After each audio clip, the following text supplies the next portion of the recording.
Members of Congress begin their journey. Congressman Brad Wenstrup ends his after 12 years. I sat down with him to talk about his time in D.C. and his military career. What are you feeling? What are your thoughts here after 12 years? Well, I think there's going to be a real absence for sure. The chair recognizes the gentleman from Ohio, Mr. Wenstrup. Brad Wenstrup is taking off his congressional pen after 12 years on Capitol Hill. Farewell for now. God bless all of you.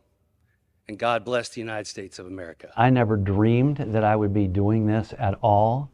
And when I started, I thought, maybe 3 or 4 terms. It ended up 6 because I kept getting more responsibility and things that I really enjoyed. During his time, Wenstrup sat on the Armed Services Committee, the Committee on Veterans Affairs, and the Ways and Means Committee. So that's a good committee. I could work on a lot of things, tax, trade, and we got the USMCA done, United States-Mexico-Canada agreement, and being able to be there and represent patients. His service in the Army Reserves, he says, helped him with his work in Congress. He joined in 1998 and recently retired at the rank of colonel. It was his service to country that led to his running for political office. I looked at Washington and I thought, we got people making business decisions that never ran a business. We got people making health decisions that never saw a patient, and people making military decisions that never served. And I think our founders had in mind that you bring something forward when you serve in office.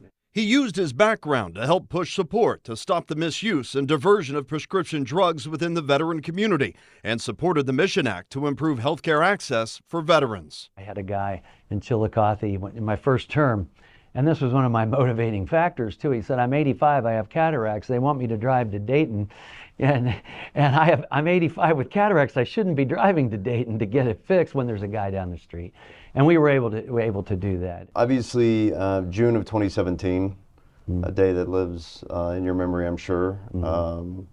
Friendly game of baseball, congressional game, and kind of routine in a sense, like everyone looks forward to it. But that day turned to tragedy. Steve Scalise was there. He took a bullet for all of us.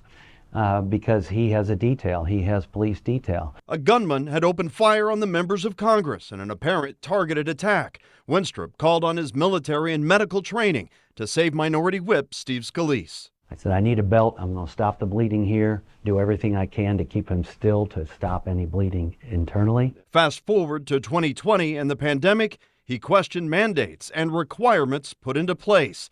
It led him to drafting an after-action review to hopefully address these issues moving forward. And I've been working somewhat with General Friedrichs, MD, who's right now under the Biden administration running the White House pandemic response team. And we sat together. He came to our doctor's caucus. We had a lot of same ideas, manufacturing reserves, some of the things you mentioned. Same ideas, and we got to get going on these things now. And we'll be a better country for it in a lot of ways. But he said, how do we regain trust? I said, get it out of the White House. Now, there is a lot more from our hour-long conversation. I'm posting the entire interview over on WCPO.com/homefront.